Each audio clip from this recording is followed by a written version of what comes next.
When someone is hiding something, especially infidelity, the first line of defense is rarely silence, it's noise, distraction, deflection. It's the art of turning the spotlight away from them and pointing it right at you. An unfaithful woman doesn't just dodge the truth with silence. She armors herself with a full set of verbal tactics that redirect suspicion, not to uncover the truth, but to bury it deeper. Start asking questions, innocent ones. Where were you last night? Why didn't you answer your phone? Or who's this guy you keep texting? At first, she'll laugh it off. Why are you being weird? Then, when you ask again, it escalates. Why are you always accusing me of things? Don't you trust me? You must be hiding something if you're asking me that. Now the spotlight's not on her anymore. It's on you. Suddenly, you're the problem. You're the suspicious one. You're insecure. You're overthinking. That's deflection. It's not just a tactic, it's a trained response. A way to take control of the narrative. A way to throw you off balance. It's not always loud. Sometimes it's subtle. You bring up your concerns, and instead of answers, you get questions thrown back at you. You really don't trust me, do you? Is this how you think a relationship should work?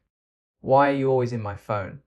Those aren't answers. They're walls. They're verbal force fields. She builds them not to protect herself from pain, but from exposure. And here's the trick, it works. Because now you're backpedaling. Now you're the one apologizing. Now you're the one saying, maybe I am overreacting. That's the trap. The goal of deflection isn't just to avoid the truth. It's to make you question your right to ask about it. It's to wear you down, emotionally, mentally, spiritually, until you're so unsure of yourself that you stop asking altogether. Deflection doesn't just protect the lie. It also weakens the person seeking the truth. She might even start bringing up your past mistakes. Oh, you're talking about trust. What about that time you didn't come home? Oh, now you care about texting back. What about when you left me on read for hours? She pulls receipts, not to reconcile anything, but to even the playing field, even when the playing field isn't the same. She wants the scoreboard to look close, even if she's the only one cheating. Deflection becomes a routine, a shield, an automatic system that triggers anytime she senses you're getting too close to the truth. It's not always dramatic. Sometimes it's emotional, crying out of nowhere, shutting down, saying things like, I just can't talk about this right now. She'll weaponize vulnerability as a last line of defense.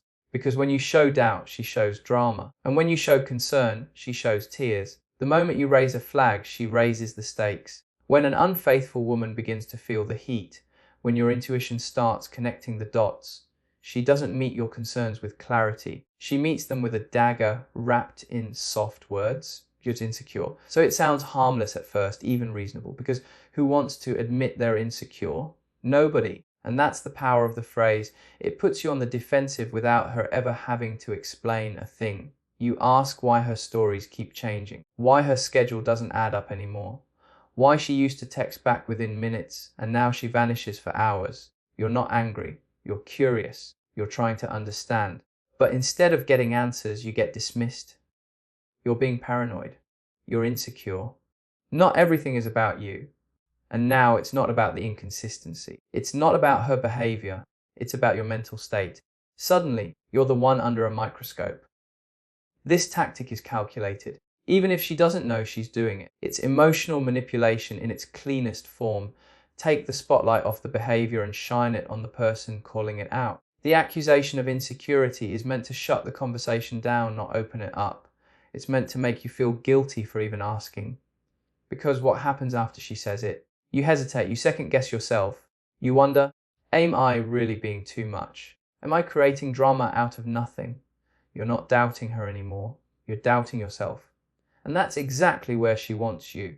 Because the more you doubt yourself, the more freedom she has to do what she wants, without interruption, without suspicion, without resistance. What makes this phrase so powerful is how universally silencing it is. No one wants to wear the label of insecure. It's a buzzword that paints the person asking questions as needy, jealous, or controlling. But the truth is, most of the time, insecurity isn't what's happening. It's instinct. It's pattern recognition. It's your gut picking up on things your heart doesn't want to believe yet. But she leans on that word, insecure, because it's vague. It can't be disproven. It turns any concrete question into a character flaw. And if you keep pushing, she'll escalate. You always ruin good things. You're obsessed. Maybe you need help. Now you're no longer just insecure, you're unstable. And that becomes her justification to continue hiding, to continue pulling away, and to continue crossing boundaries she already knows she shouldn't. She might even start using insecure as a way to justify her own actions. If you weren't so insecure, I wouldn't feel the need to hide things. If you trusted me, I wouldn't have to lie. That flips the script entirely. You become the reason for the secrecy, the silence, even the betrayal. She creates a situation where her disloyalty becomes your fault because in her world, being called unfaithful is a crime, but calling you insecure, that's just being honest. At the beginning, everything felt open, natural. You both shared details without hesitation, phone calls on speaker, texts left in plain sight, plans made openly, and no reason to hide anything. The relationship was built on transparency, or at least it felt that way. Then something shifted, not gradually, not subtly, suddenly. One day access became restricted and the wall of privacy went up almost overnight. Now her phone is always face down. The ringer is always off. She carries it from room to room like it's a second limb. She starts locking her screen more quickly, clearing notifications, changing passwords, or even setting up secret folders. The same woman who used to say, "Can you check my phone for that message?" now acts like your touch on her device is a violation of human rights. When you ask about it, gently, carefully, you're told, "I just want some privacy," or "You don't need to be in all my business." It's not said in a way that opens dialogue. It's sharp, defensive, final. Suddenly, things that were once normal are now treated as invasions.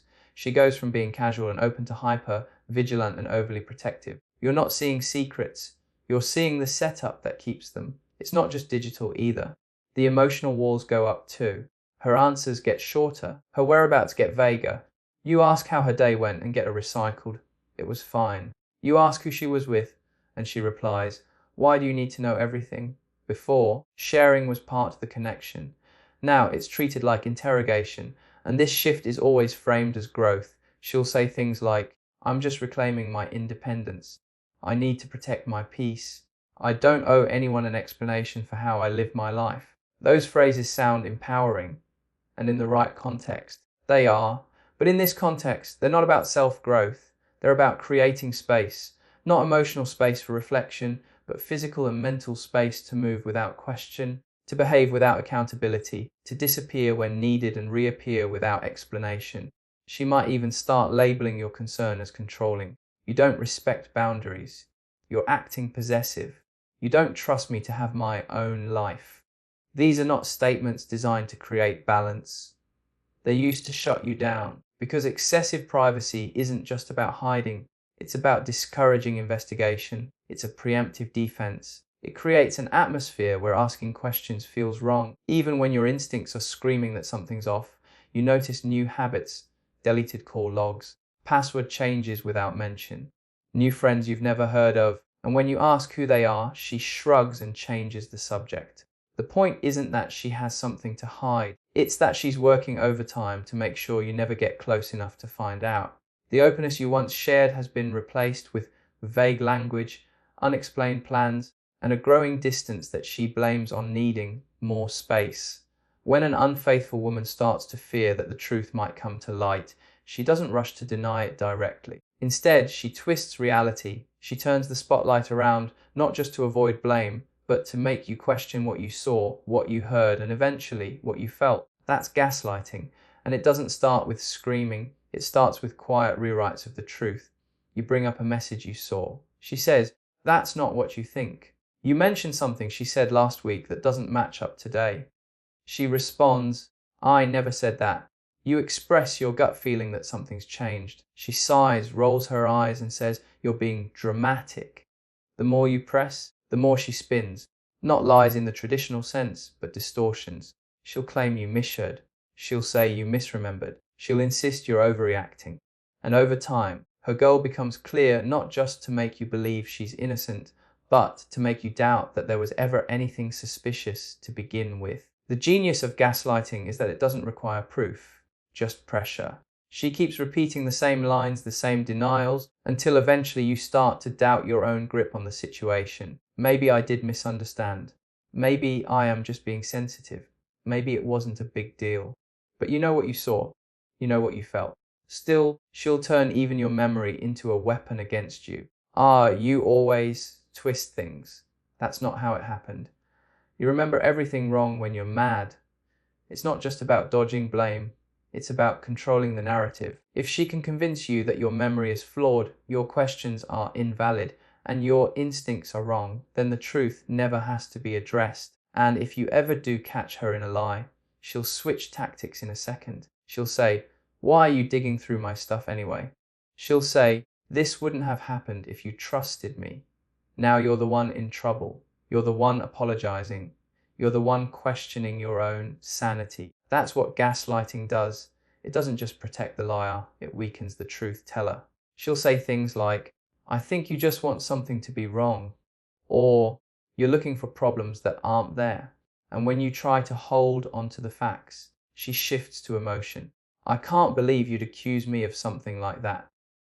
Do you know how much that hurts me?" Now, instead of being angry at her for hiding something, you're feeling guilty for upsetting her. She cries not because she's caught, but because the act of being questioned threatens the version of herself she's trying to protect.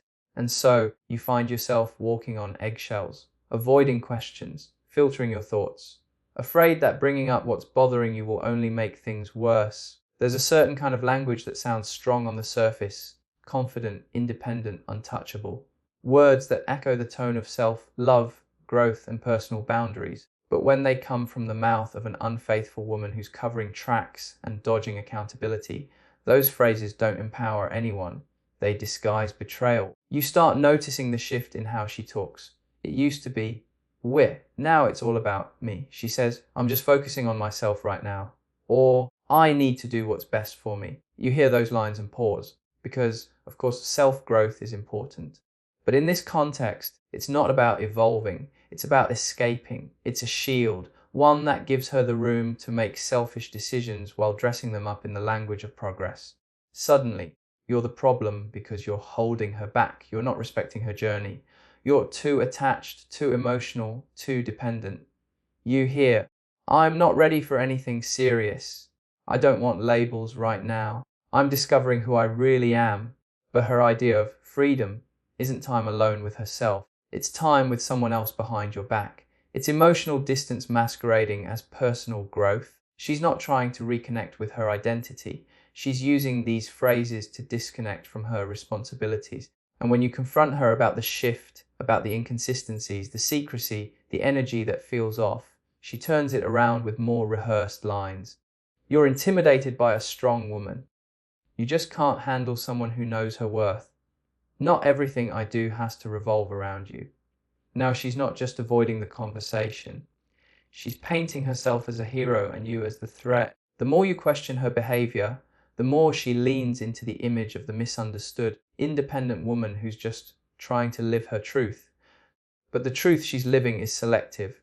She's not being transparent. She's not being honest. She's weaponizing buzzwords to silence you, not to inspire change. And make no mistake, this isn't confidence, this isn't empowerment, it's strategy. It's using the language of growth to justify distance, manipulation, and disloyalty. She knows how it sounds, she knows what kind of image it builds, and she uses it to stay untouchable, even when her actions are the exact opposite of strength. You'll notice how these phrases often come right after confrontation. You ask why she lied, and she replies, "I don't owe anyone explanations anymore." You question her loyalty, and she says, "I've outgrown the old version of me."